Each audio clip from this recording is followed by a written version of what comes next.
চলেন দেখিয়ে দিই কিভাবে আপনি কথার সাথে সাথে নিচে বাংলা ক্যাপশন অ্যাড করবেন। আপনি এক ক্লিকে অ্যাড করতে পারবেন, কিভাবে আপনাদেরকে আমি আজকে শিখিয়ে দিব। আলাদা আলাদা লিখতে হবে না, এক ক্লিকে অ্যাড করতে পারবেন। চলেন এখন স্ক্রিনে চলে যাই।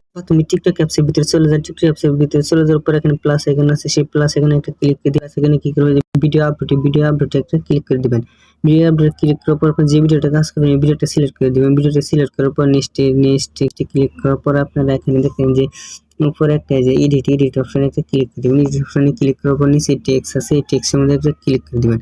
টেক্সটে ক্লিক করে যে ক্যাপশন আছে ক্যাপশনে ক্লিক করে দিয়ে এখানে যে ইংলিশ থাকে এখানে আপনারা বাংলা করে দিবেন। বাংলা করে দিয়ে আপনি ভিডিও দেখেন ক্যাপশনে যে ভিডিও লেয়ারটা চলে আসছে, সেই লেয়ারে ক্লিক করে দিয়ে ভিডিওর লেয়ারে ক্লিক করে দিয়ে লেখাটা বড় করে দেবেন। উপরে কালার আছে, কালারের উপরে আপনার যে কালার এখানে কালারটা করে দিয়ে উপরে ডান অপশন আছে, ডান অপশনে ক্লিক করে দিবেন।